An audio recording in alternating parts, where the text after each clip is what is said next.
Okay, the next talk is our fearless leader. Most of you, probably almost all of you, have seen Joe do this presentation right in front of you, and then people just say yes. That's the beautiful part about him coming out and doing it, which is why the OG himself is here to do it for all of you. I'm going to actually be a little bit of a part of this, but just a prop more than anything. So Joe, come on up, show us how to do this initial presentation in book events.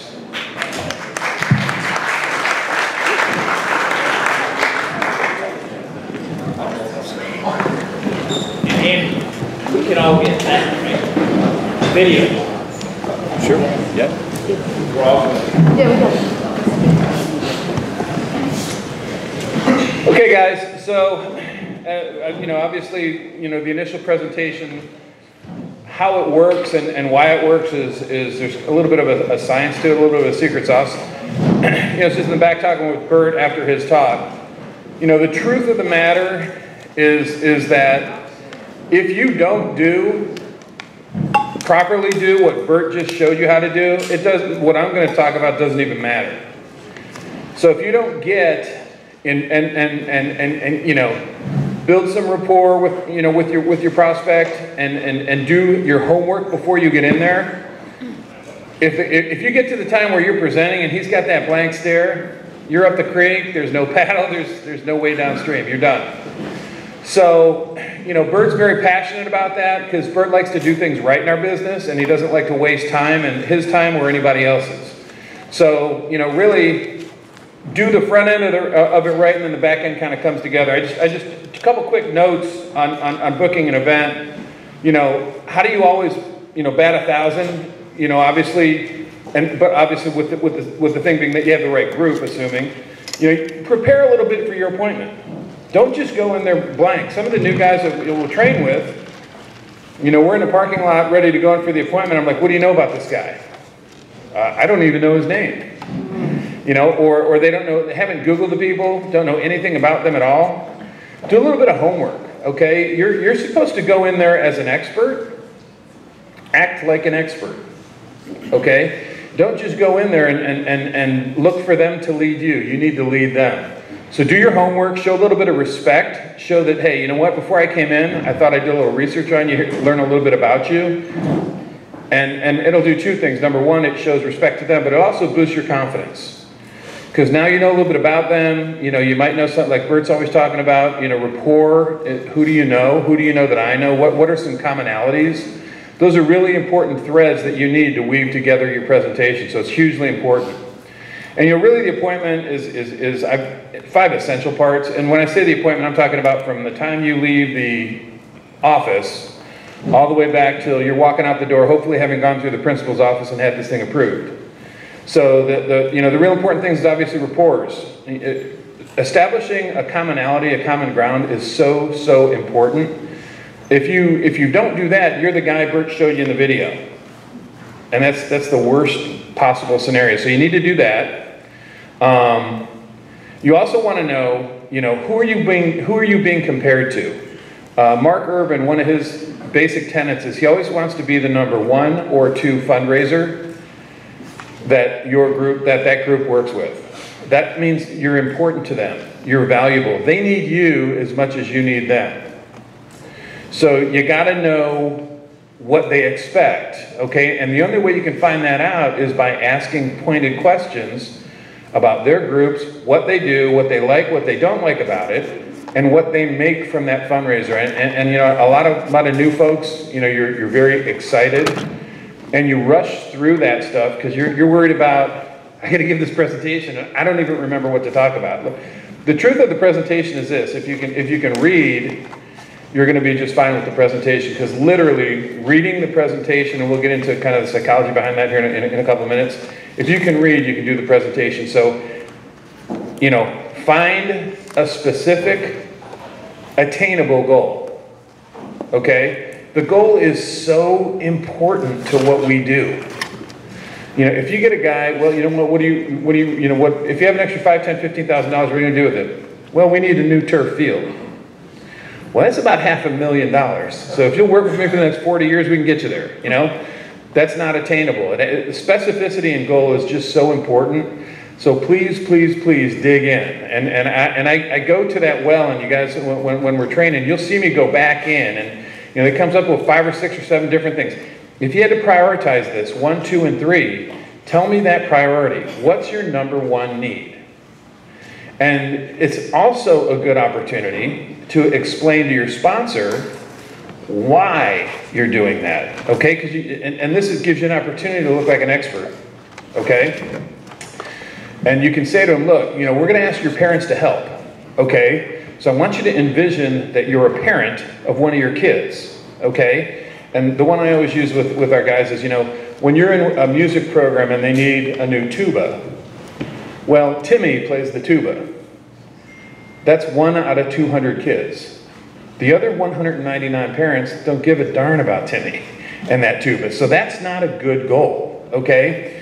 So you want to explain to your sponsor, and sometimes you need to say this to them. So I get that you need that. Even if we siphon off a lion's share of it for that, we need to have a goal that's going to benefit everyone's kid, so that everybody who sits in that parent meeting says, you know what?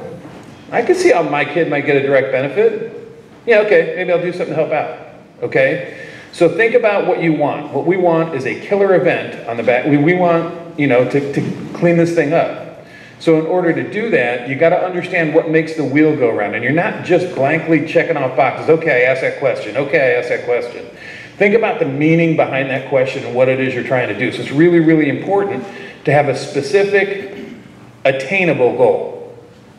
We need a new semi. Oh, great. That's like, a used one's like $75,000. That's not, that's not going to get it. Okay, so you got to just make sure that the goal is attainable. Filling the need is obviously, really simple. When we go through our presentation, I'll talk with the admin here about why that's important. You obviously want to book the event. You want to get a date. We close for dates, okay? And the kind of old school approach was a quote-unquote tentative date that we talked about, and that's kind of tentative dates are a little bit of a cancer in our business, because if you're tentative, it just never seems to go away when you're tentative, okay? So we're going to talk a little bit about that. And if you can, if at all possible, if at the end of your presentation you can get them to walk you down through the office and get this thing approved, that's a perfect presentation. You leave out there and it's on the school calendar and you know where you're going to have it in the building. It's really, really important. So those are kind of the steps that you want to get through, okay? So really what I'm here to talk about though is the presentation, and there have been some evolutions to the presentation. There's the basic core of the presentation that we've had since day one. And I know that as you've grown your businesses, you tweak things, and something that sounded good this time, worked for you or whatever, they bought it and it's something new you kind of created, and then that kind of becomes part of what you're doing, and then you add something else to it, and then you add something else to it. Well, there comes a point sometimes where you're aiming here, and each degree you go off of that, you end up aiming here, but you actually head out in that direction, okay? And so what we want to do here is just kind of true up you to the presentation, what we currently do, how we teach it, okay? And I want you to take a look inside what you're doing with your presentation and maybe ask yourself, where are we? Are we losing focus of what we're trying to do here?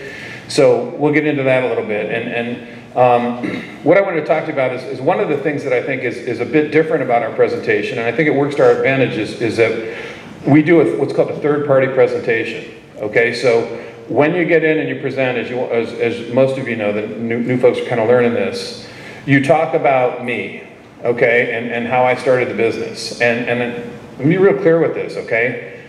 I couldn't care less that you're talking about me. That's not the point of it, okay? The reason we talk in a third party is that studies have shown that people are 27% more likely to trust information that they hear with a real-world example than they are in a face-to-face, B2B, facts, figures, and things like that, okay? So our presentation was put together specifically so that it's as if you're sitting in a ball game next to somebody, and you go to a baseball game with one of your buddies and you're just talking and telling stories. Oh man, I can tell you about my buddy. That kind of thing, okay? It allows your potential sponsor to sit back, relax, and absorb the information in a non-threatening way, okay? We do not want to be salespeople who are in there, the guy in the video, the most awful representations. It's perfect to the point, because if you don't do the front end stuff, that's what you look like, unfortunately. But we do it in a third-party way. It allows them to sit back, relax, and kind of absorb what it is that you're presenting to them. It's disarming, and you know, it's not by coincidence that the presentation pretty much covers everything they could possibly object to. Okay, so if you do it right, you're closing. You know, it's funny because when I got to start, people are like Bert was saying, how often do they say no? And I know, you know, every now and then we have them, but like hardly ever. If you do it right, okay, you do the front end right, the stuff Bert talked about, you get them to open up, you get them to find a goal, you get them to want that goal, then, you know, and you talk about how they're you know, the pain of fundraising, that's why that's in there. You want to know what they did, how that worked. It's like the mouse who removes the thorn from the lion's paw, but before he removes it, he wiggles it a little bit to remind the lion of how painful it is. Okay, that's what our presentation is kind of designed to do on the front end. So if you, again, that's a little bit of Bert's kind of going over what he did, but so what I'm going to do is I'm just going to role play this with Andrew. I'm going to pull it up so that you guys have it.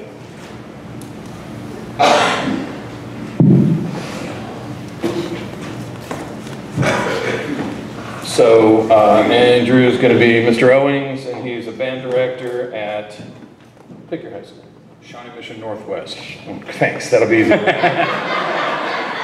about Truman High School? Thank you. Shawnee Mission Southeast or Directional School, that's always good. So you know, I transition into the, you know, from asking the questions to kind of finding the need and qualifying. You know, if you have an extra 5, 10, 15, how do you best use it? You summarize that. Then you say, well, let me do this. Let me turn the tables on you, tell you a little bit about what it is that we do, and see if we maybe have a fit. Actually, before we do this, I'm going to walk you through the psychology. It's going to take 2 minutes to walk you through page by page.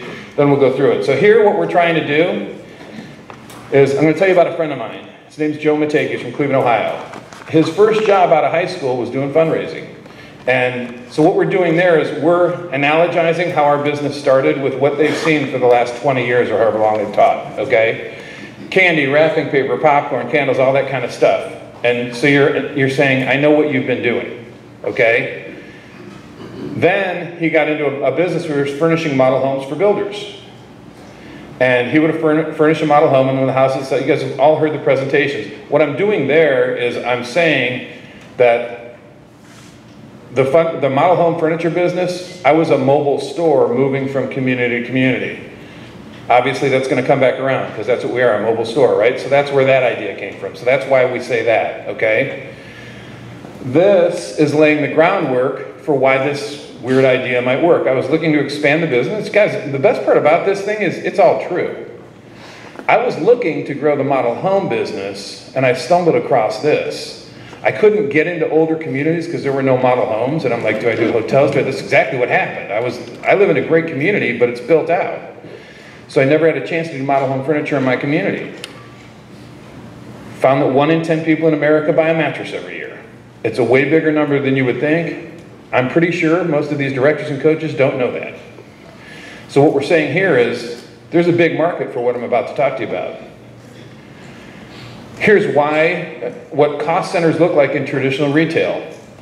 Product, obviously you know what that is, retail space and advertising. It's expensive to run a brick and mortar retail business. And I had one, I had a little clearance center, and so I paid these things.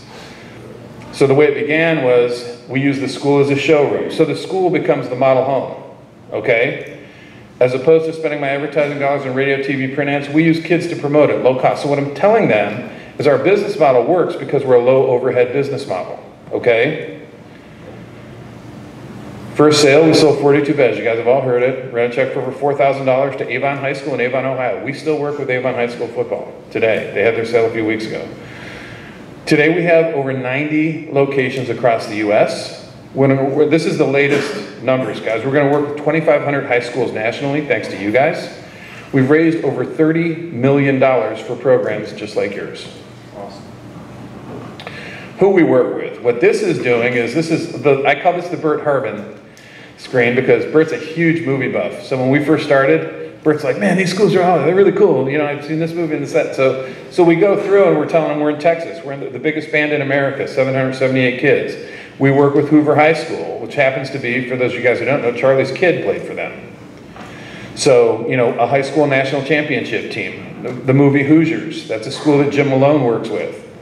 T.C. Williams in the District of Columbia, that's Washington, D.C. area, from the movie Remember the Titans, Stephen McCarthy works with them. Briarcrest Christian from the movie Blindside, another school. So what we're saying is we're a national business. We work in high schools all across America. We show this. We set up a mobile showroom in the school. As you notice, this isn't the gym. Okay, so they're thinking, how can I do this in the school? We want to take this as far as where would I do it? By showing them this. It's a cafeteria. There's 4 or 5 places in the school we can do it. Don't worry about that. I'll tell them that right away so that they're not thinking. I want them to listen to what I'm saying. Don't worry about the showroom. There's plenty of places here in the school, okay? Products. We have all the name brand national stuff, okay? So that says we're not selling knockoffs or one-offs or used beds. We're taking that off the table. We have all sizes and prices. So we're saying, you know, we're gonna cast a wide net here, okay? Everybody from someone who needs a $199 twin to someone who's looking for a great bed, we've got it, okay? $29.99. We are over that, but I don't want to confuse them at this point. We're trying, again, the goal here is to get the event booked, okay? So that we have the accessories. Our objective is pretty simple. Sell for 50% off. It isn't like other fundraisers, 40, 50, 60 sets, okay? This is what they earn per set. This is your base earning. Here's where they buy. This is where they buy. When they look at this, they put themselves on this chart. So when you're showing them this, make sure you understand where they're at. You do this right and you present it right. We're going to get into that here in a minute. And you got it. Okay? The rest of the stuff they're thinking about, okay, well, when can we do this? And they start running through other stuff. When you get through this, we move kind of quickly through our presentation. Okay? The benefits to the group. Obviously, we're going to go through these self-explanatory. What does the group do? It's really pretty simple. Find one person who needs to buy a mattress. Here's one that we added recently. Studies have shown that the average person has a warm network of 300 to 400 people that they call friends. You're now telling them that 30 to 40 of their friends are going to buy a bed this year. Just get one of them to come in. Think about your network, guys. Think for a minute. Like, in here you have 100 friends. So what's your warm network? You know, at home, it's 300 to 400 people. 30 to 40 are going to buy a bed. So what we do is really pretty simple. This is what we ask of them. You know, this is 90% of the time we go with the cash prize option because it makes sense. We do apparel more with sports teams. What we're saying is we're going to provide all this for you. We're paying for all this. And by the way, guys, from the time I show them the money screen till the end here, we're moving kind of quickly. We're not spending a lot of time embellishing this stuff. We're just filling in a couple key points to help them understand how it all works, but we're not sitting here and spending a lot of time on this. We walk them through that, the yard signs and banners. We take them through this page to show them so that they can visualize how the day of the event would unfold, okay? So we got to fill in some details on this. It's easy and fun with fundraising. We show them this page because we then say we're looking for a group to partner with year to year. So we're committing to them and asking them to commit to us to partner with us long term. What we're really saying here is we're not a fly-by-night company. We're not trying to one and done you. Over 95% of our programs renew and book a second year. What does that say? It must work or they're not going to renew, okay? Then a couple testimonials in the back. We'll go through those real quick. Then you get into your check presentations. We've updated those. Some of you guys get some free press. So, let's go back. As Nathan is making fun of me for not being technologically smart enough to go back to the first screen with one touch.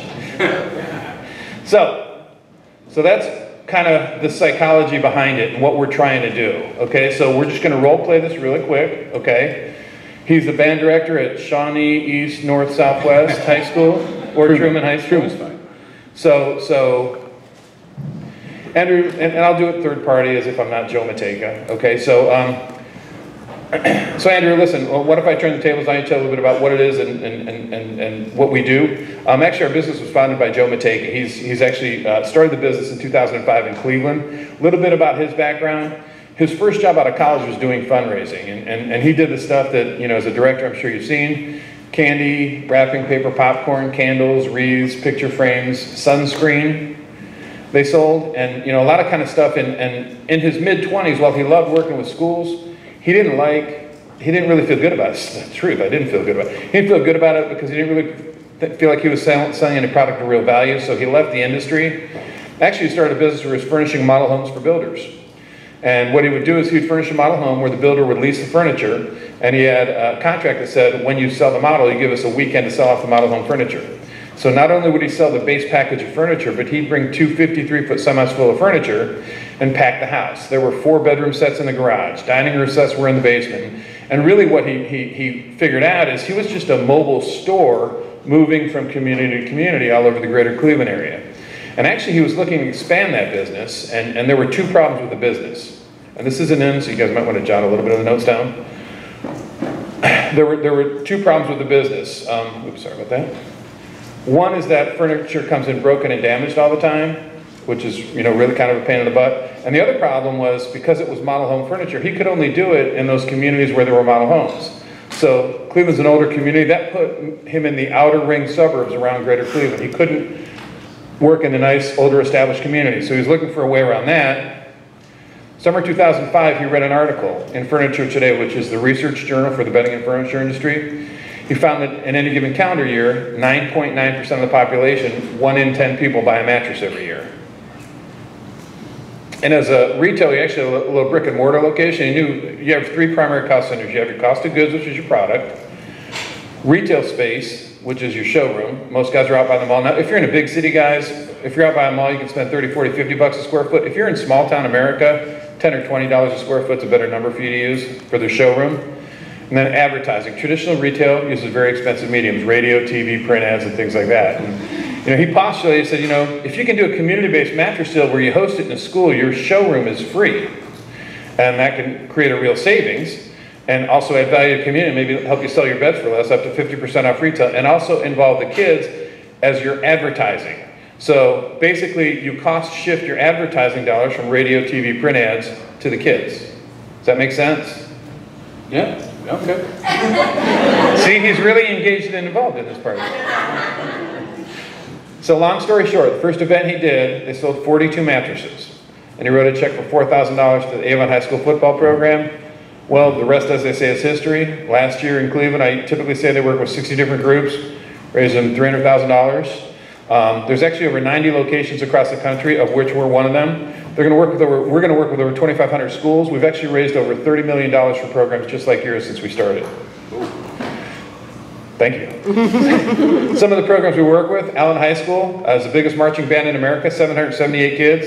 They actually went to the Rose Bowl a couple years ago, and this is just little detail stuff you can throw in if you want. It actually took them 13 minutes to walk by the TV camera when they were on at the Rose Bowl parade. Kind of cool. We actually work with Hoover High School down in Alabama, 2014 National Championship team. They actually had a TV series on ESPN about the program. Everybody knows the movie Hoosiers. Milan High School is in southern Indiana. Our southern Indiana rep works with that school. T.C. Williams is in Washington, D.C. It's from the movie Remember the Titans. And then Michael Orr's Blindside, the movie is at Briarcrest Christian in Memphis, another one of our locations. So basically what we do is we set up a mobile showroom in your school, typically like in a cafeteria or an area like that. We don't actually need a gym or anything like that. Oftentimes we can do it in the main entry of a high school. We use all the same products as traditional retails. Simmons Beauty Rest is our flagship line. Almost half the beds are Consumer Digest Best Buy beds. They're all brand new with full factory warranties from anywhere from 3 years to 15 years. And they're all full, non-prorated warranties, by the way. Basically what a non-prorated warranty means is over the life of the warranty, you get full replacement. So if it's a 15-year warranty and you're 14 years out and you have an issue, you're going to get a brand new bed. So that's really important. Our pricing's really, you know, because we can control cost, it allows us to sell for less. On the low end, if you're buying a twin for a little kid, you can save probably 15–20% off what that might be in a store. But everyday beds, what we call mom and dad beds, you can save as much as 50% off what the same exact stuff is in stores. We have prices ranging from $199 on up to $29.99 and everything in between. Again, it's up to 50% off retail. We bring in a mobile showroom of anywhere from 22 to 28 beds. And it's fishing. We have some low-end beds, some middle-of-the-road beds, and some high-end beds. We have some firm beds, we have some soft beds, we have some specialty foam beds. So if they're looking for it, our showroom is specifically designed to fill the need that they're looking for. We also have all your accessory pillows, such as lifestyle adjustable bases, luxury pillows, as well as mattress protectors. Our objective is really simple. We use team building to run a one-day community-based mattress sale with products selling for up to 50% off retail. It isn't like other fundraisers where sometimes you're needing to sell hundreds or thousands of products. If you sell 40, 50, 60 sets, you're going to raise thousands of dollars in a single day. Now this is our basic earn-out package. So for each twin set, the base incentive is $50, fulls are $75, queens are $100, and kings are $125. But with the bonus structure, typically it ends up being significantly more than that. Here's a couple examples. And a good event, now I'll always say on a baseball team of 30 or 40 kids, you might expect to sell 33 sets. So we're setting a floor here, okay? 33 sets broken down to 6 twins, 7 fulls, 13 queens, and 7 kings. Your program's profit would be $3,000, but because of the volume bonus, get a check for $37.50. Now a little bit better, 50 sets would get you a check with a bonus for $64.75. 75 sets gets you almost $12,000. Now you'd have to really crush it, but we do this. 150 sets gets you a check for over almost $24,000 in one day. And your kids don't have to sell anything. So pause. So do we have to hit 33 before we make any money? No, no, no. If you sell one set, you're making money. Okay. I, on the other hand, am not. And to be quite honest, and I will say this, you know, sitting on our end of the table, and I'll tell people this is, you know, don't shy away from this. It doesn't cost you anything to put on the event, but I will tell you, it costs us $3,000, $4,000, $5,000. So as much as I'm presenting this to you, you also need to know on my end, I'm evaluating you. And if I don't think that we can do enough to cover that, we're not going to do the event anyways. Full disclosure, I want you to be aware of that. Sure, so, no, I understand. Okay, so now they're starting to chart themselves. They're looking and saying, where are we at? And so the next slide, I go, you're in thousands of dollars in a single day. The kids don't have to sell anything. This is important. There's very little work for the sponsors and staff. Not there's no work. There's very little work, but you're going to have to do a couple things, okay? There's no expense to the group, to go to your question. Here's what we ask. We ask each kid just to try to find one person who needs to buy a mattress and come by the event, okay? Now, listen, this is kind of important, okay? At this point, what I say, and it's not on the slides, if you have 30 kids or 40 kids on a baseball team, you're going to go to example number 1. We're going to ask each kid to get a referral. That would get you, 30 to 40. That'd get you to $37.50. A little bit better, get you 50, get you a check for $64.75. Now, if they have 300 kids in a band, and I'm on this slide, we ask each kid to try to find one person who needs to buy a mattress. You got 300, right? Well, if half of them did, you'd be at 24,000. Okay, so now they're slotting themselves. Now they're kind of getting the game, okay? And this is where they put themselves on the chart. Roughly 10% of the population buys a mattress, and studies have shown that the average person socially knows between 300 and 400 people. So believe it or not, 30 to 40 of your friends are going to buy a mattress this year. And next year it's going to be a different 30 to 40 of your friends, and the year after that. And I mean, even though I'm in the industry, I typically don't hang out with my buddies and say, hey man, how's your bed? It just doesn't come up in conversation. But what we're going to do is we're going to use that to our advantage. We know that going in. We're just going to promote it, and those folks will organically find us, okay, by putting it out there. We ask each kid to distribute 25 flyers. The flyers all have a $50 off coupon on it, or whatever your flyers say. We're going to ask them to pass those out to those. So, important thing on the front end of this presentation, by the way, is the enrollment of the high school. Let's refresher on this. If the enrollment's 1,000 kids, if you take that and times it by 20, That's the population center that you serve. So if you have a high school, and this is a national average, it has worked everywhere I've ever been. Take your enrollment of the high school, 1,000 kids. They are serving a community of 20,000 people. Guess what? 2,000 of those people are going to buy a mattress this year.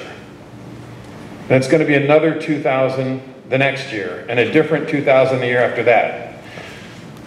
So right there, you're bringing it home.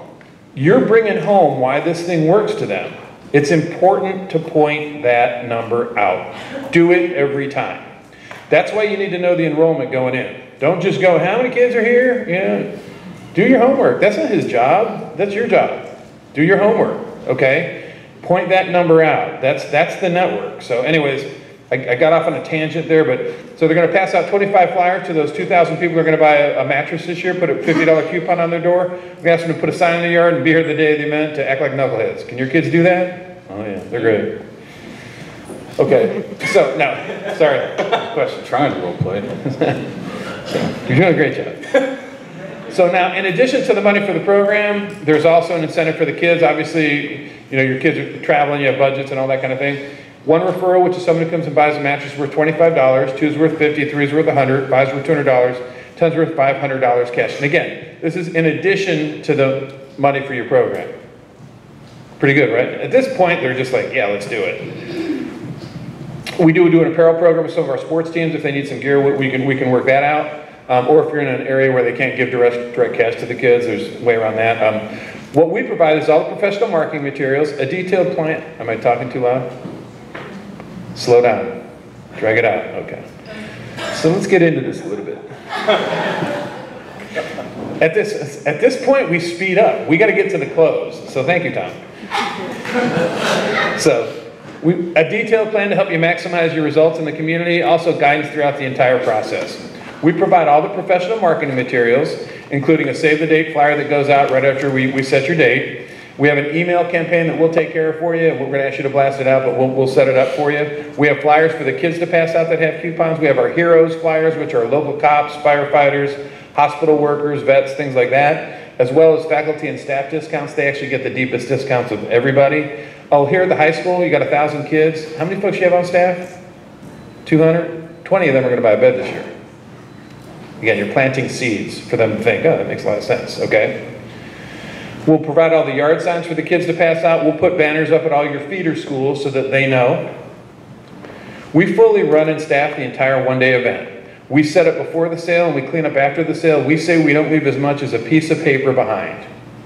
We say we leave no footprint. We have a professional sales team to answer all the questions and take the orders. We collect all the money from the customers. We coordinate all the product pickup and delivery. We handle all the customer service after the event. We say it's easy and fun with fundraising. What we're really looking for in each community is we're not looking for a group that has a one-time need. If you're a baseball team and you want to go to Myrtle Beach for a baseball tournament, you need $5,000, but next year you don't need anything. That's probably not the group we want to partner with. What we're really looking for in a school is a group that we can partner with